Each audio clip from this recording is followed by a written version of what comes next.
yourself Learning Resource Channel. Revised K-12 Curriculum, GMR City, Quarter 1, Week 8. Ang ating paksa ay mga pansariling karapatan na kinikilala sa pamayanan. Tayo ay manalangin. Mindfulness. Magkaroon ng 2 minutong paghinga ng malalim at mag-focus lamang sa magiging gawain at aralin sa araw na ito.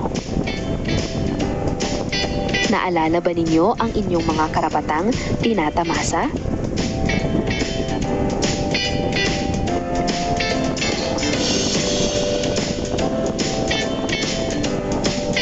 Ano-anong mga karapatang tinatamasa mo batay sa mga inilahad na larawan? Hanapin ang mga salitang maiuugnay sa ating aralin. Narito ang mga clues. Taong walang sapat na gulang, partikular sa pagitan ng pagiging sanggol at adolesente. Mahusay, ito ay bata. Salita o mga salitang ginagamit upang tukuyin ang anuman na pagkakakilanlan. Ito ay pangalan. Ano mang dapat tamasahin ng isang individual o pangkat. Tama, ito ay karapatan. Pinakamaliit na unit ng lipunan. Pamilya. Sistematikong proseso ng pagtuturo o pag-aaral sa isang institusyon, lalo na sa paaralan. Edukasyon. Ano-anong mga salita ang nahanap mo? Bakit mahalagang matutuhan ng batang tulad mo sa ikatatlong baitang ang inyong mga karapatan? Ipaliwanag. Sa araling ito, inaasahan na kayo ay nakakikilala ng mga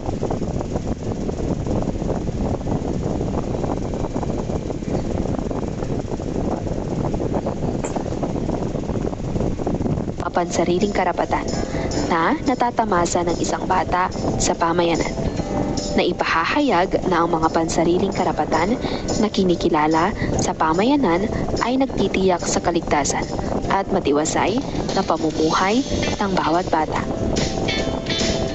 Ating basahin at unawain ang mga salita.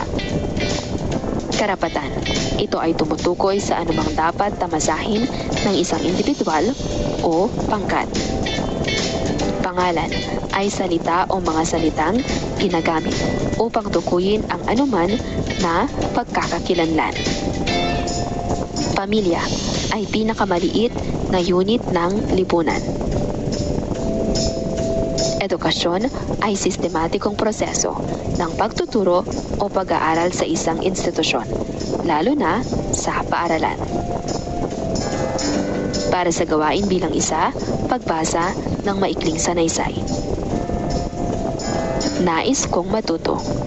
Nais kong mag-aral at matuto ng maraming bagay. Nais kong matutong magbasa, sumulat, gumuhit, at magpinta. Nais ko ring mag-aral sumayaw, umawit, at tumula. Kaya naman, ako ay pumapasok sa eskwela. Sa aming klase, kami ay tinuturo ang magbasa, magsulat, gumuhit, at magpinta.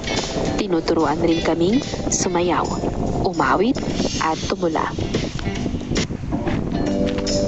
Dahil dito ay nalilinang ko ang aking mga kakayahan.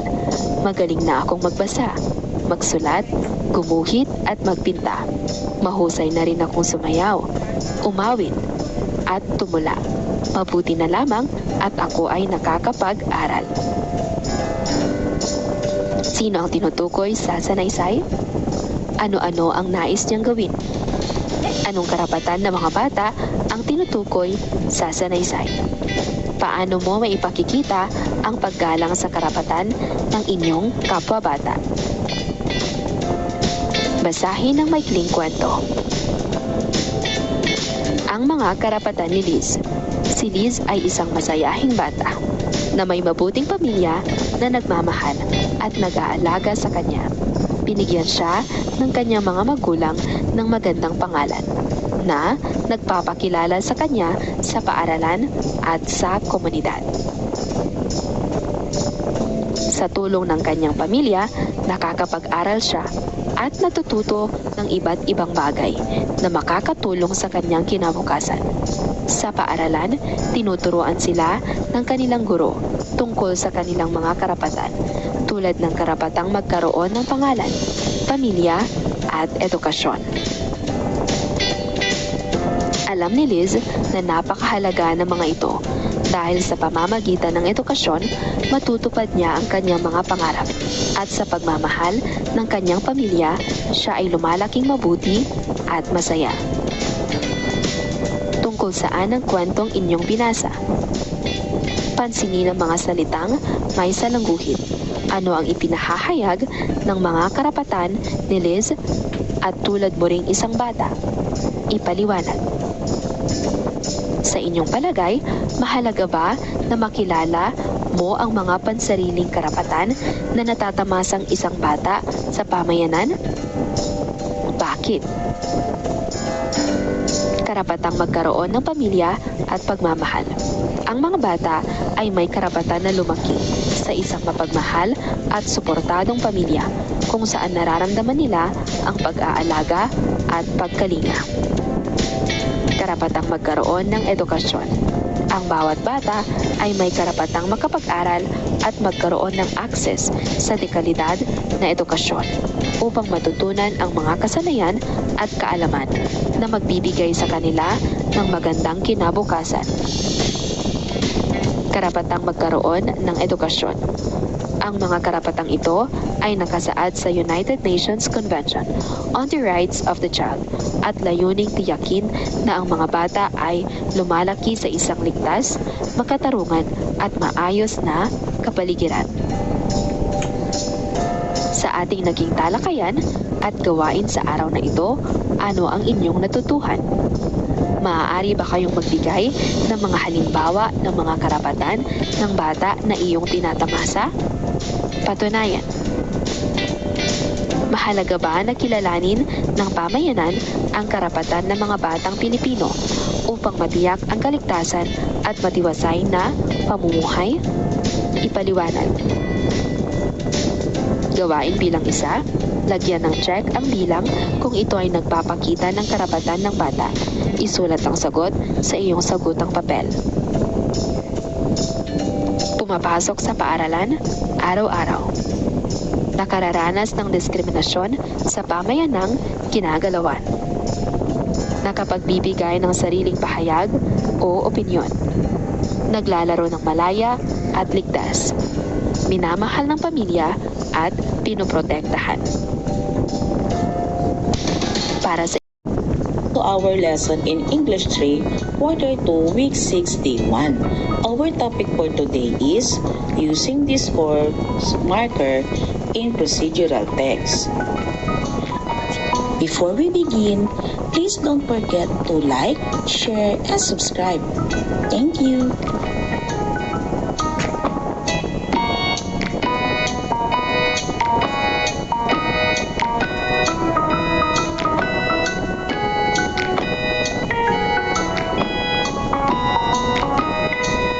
Activating prior knowledge.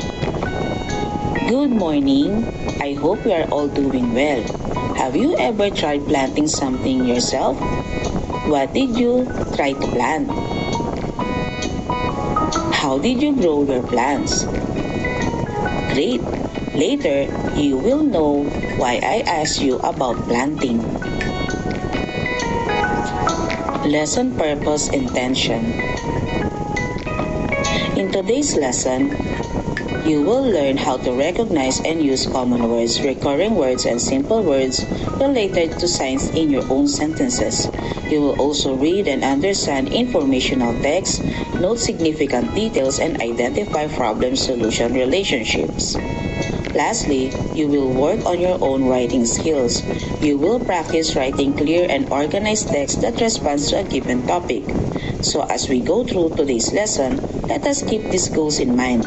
Let us work together to achieve them and become even better learners and writers. Lesson Language Practice. Today, we will read text about how to grow potatoes. But before we start reading the text, let us first have a vocabulary practice of some words used in the text for better understanding. Let us have a vocabulary practice.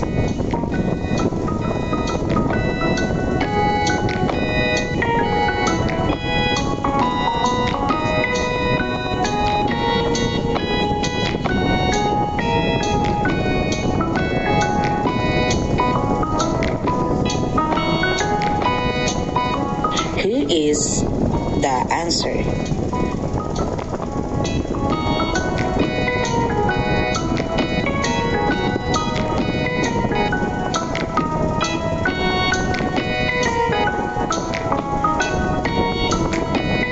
Reading the key idea stem.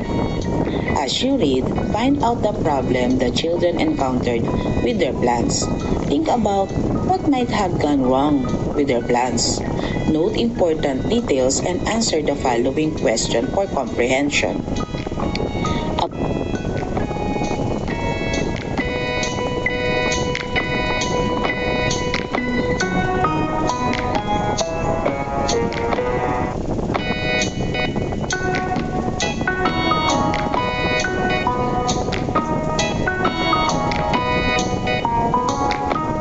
Birthday surprise. Next month, Lisa will celebrate her birthday and her friend Lito and Claro decided to surprise her with a special gift. They knew that Lisa loved potatoes, so they decided to grow potatoes together. They planted the potatoes last week and were excited to see how they would grow. This morning, when they checked on the plants, they observed that they had wilted. Let us study the detailed map of the story. The title of the story is A Birthday Surprise. The main idea is Lisa's friends wanted to surprise her with a special gift for her birthday.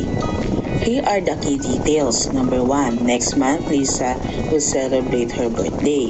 Number 2, her friends Lita and Claro decided to surprise her with a gift. Number 3, they knew Lisa loved potatoes. Number 4, they planted potatoes together last week. And number 5, this morning, they observed that the plants had wilted. Developing understanding of the key idea stem. The text we read used high frequency and content-specific science words. What are these words? High-frequency words in the text are next, will, per, and, they, that, and so. For the content-specific science words, grow, planted, plants, observe, wilted, potatoes. Let us answer the questions for comprehension. Number 1, whose birthday is coming up next? Yes, it is Lisa's birthday. Number 2, what special gift did Claro and Lita decide to give Lisa and why? They gave her potatoes because they knew she loves it very much. Number 3, when did they plant the potatoes? They planted it last week. Number 4, what problem did they notice with their plants this morning? The potatoes wilted this morning. Number 5, what might have gone wrong? It could be lack of water or excessive sunlight exposure. And number 6, what do you think they should do to help their plants grow? They should give enough water or avoid excessive sunlight exposure. Identifying these course markers in procedural text. Have you ever made a sandwich before? What do you do first? Here are the procedural texts. We have first, next, then, after, that, and finally. These words are often used to show steps or orders in a process. Read the text and take note of the underlined words.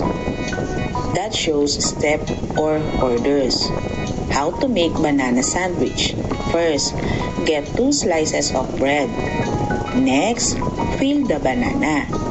Then, using a plastic knife, slice the banana into small pieces. Ask help from ate or kuya.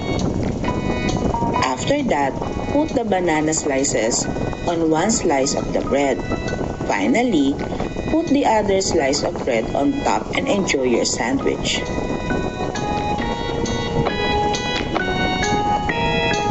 Here is the activity for you to answer. Fill in the correct words to complete the sentence.